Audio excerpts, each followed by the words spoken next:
नमस्कार। आज हम फिजिक्स का एक बहुत ही इंटरेस्टिंग और इम्पॉर्टेंट टॉपिक समझने वाले हैं, refraction through a glass prism. ये टॉपिक देखें ना सिर्फ बोर्ड एग्जाम्स के लिए जरूरी है बल्कि कॉम्पिटिटिव एग्जाम्स में भी इससे काफी सवाल आते हैं। तो चलिए इस कॉन्सेप्ट को एकदम बिल्कुल आसानी से समझते हैं। सबने रेनबो तो देखा ही होगा, है ना?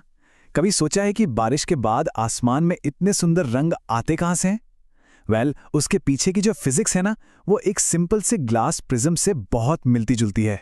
तो आज हम इस प्रिज्म के जादू को डिकोड करेंगे और इसके पीछे की सारी मैथ और फिजिक्स को एकदम स्टेप बाय स्टेप समझेंगे। ओके, तो चलिए इस डायग्राम को आराम से समझते हैं। ध्यान से देखिएगा, ये जो रे PQ है, ये है हमारी इंसिडेंट रे। जब ये प्रिज्म के फेस AB पर टकराती है तो नॉर्मल के साथ जो एंगल बनता है उसे हम कहते हैं एंगल ऑफ इंसिडेंस यानी I। अच्छा, प्रिज्म के अंदर लाइट बेंड होती है, ठीक है। ये है रिफ्रैक्टेड रे QR और यहाँ एंगल बन रहा है R1। फिर ये रे फेस AC से बाहर निकलती है और इस इमर्जेंट रे का एंगल है E। और सबसे इंपॉर्टेंट, अगर ये प्रिज्म यहाँ ना होता तो लाइट बिल्कुल सीधी चली जाती, लेकिन प्रिज्म की वजह से ये डेल्टा यानी डेल्टा एंगल से डिविएट हो गई। इसी को कहते हैं एंगल ऑफ डिविएशन। क्लियर है? चलिए आगे बढ़ते हैं। अब हम इस डेरिवेशन के पहले हिस्से की तरफ बढ़ते हैं। हम क्या करेंगे? हम प्रिज्म के अंदर के जो एंगल्स हैं ना, उनके बीच कुछ सिंपल से ज्योमेट्रिक रिलेशनशिप्स निकालेंगे।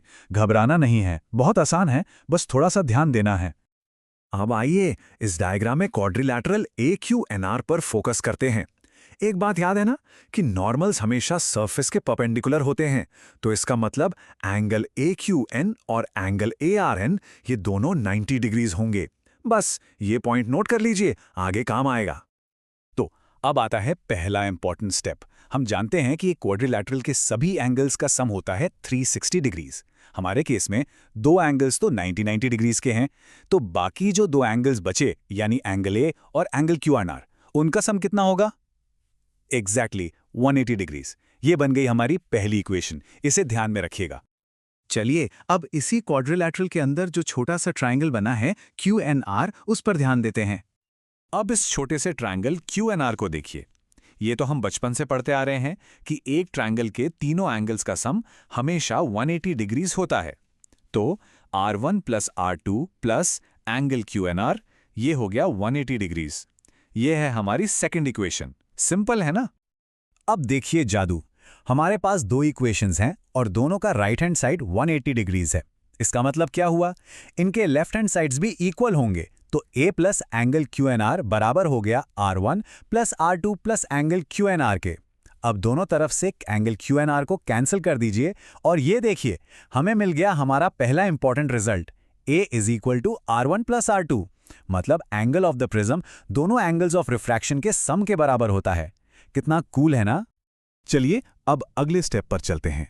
अब हम ये पता करेंगे कि लाइट रे अपने ओरिजिनल पाथ से टोटल कितना भटकी, यानी कितना डीविएट हुई। तो टोटल डीविएशन कैसे निकालेंगे? बहुत ही सिंपल है। देखिए, पहले फेस पर डीविएशन हुआ I-R1, फिर दूसरे फेस पर डीविएशन हुआ E-R2। तो जो टोटल डीविएशन है वो इन दोनों का सम होगा।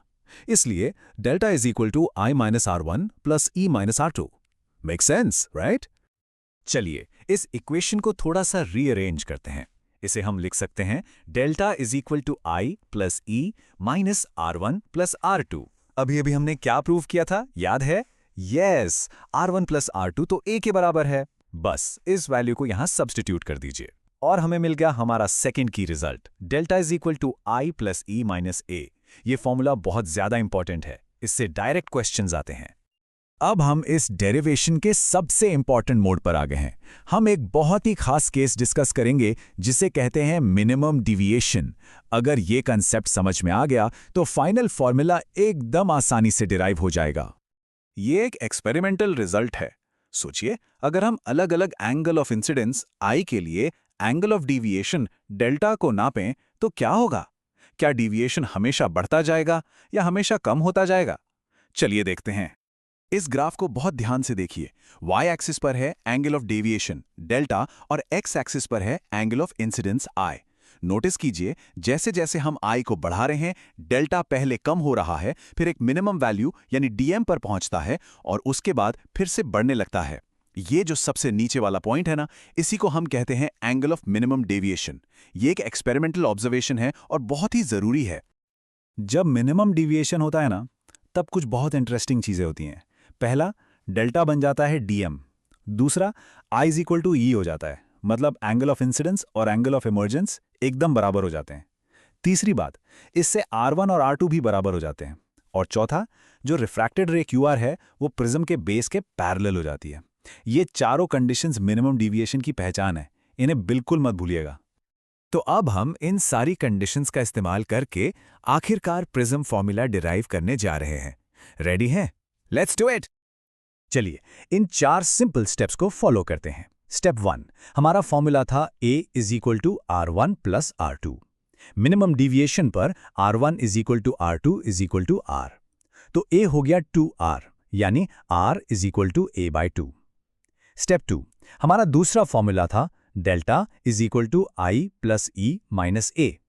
मिनिमम डिविएशन पर डेल्टा बन गया DM और I हो गया E के बराबर।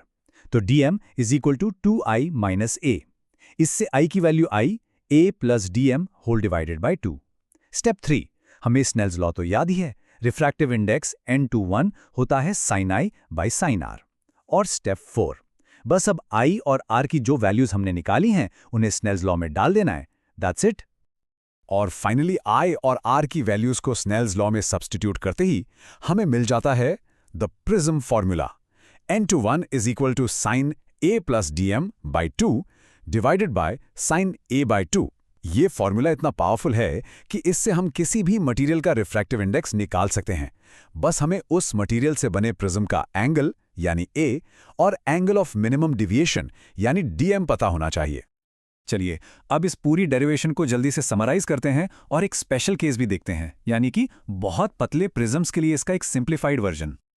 अब एक स्पेशल केस देखते हैं थिन प्रिज्म्स का। अगर प्रिज्म का एंगल A बहुत ही छोटा है तो हम एक मैथमेटिकल अप्रॉक्सीमेशन यूज कर सकते हैं कि छोटे एंगल्स के लिए साइन थीटा लगभग थीटा के बराबर होता है। इस अप्रॉक्सीमेशन को प्रिज्म फॉर्मूला में अप्लाई करने पर हमें एक बहुत ही सिंपल सा फॉर्मूला मिल जाता है, DM is equal to n/1 minus 1 A। ये फॉर्मूला कैलकुलेशंस को बहुत ही आसान बना देता है। तो आज हमने देखा कि कैसे सिंपल ज्योमेट्री और स्नेल्स लॉ का यूज करके हमने प्रिज्म फॉर्मूला को डिराइव किया।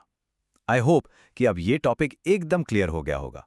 इस तरह से प्रिज्म फॉर्मूला की डेरिवेशन और इसके स्पेशल केसेस क्लियर हो जाते हैं। Keep practising.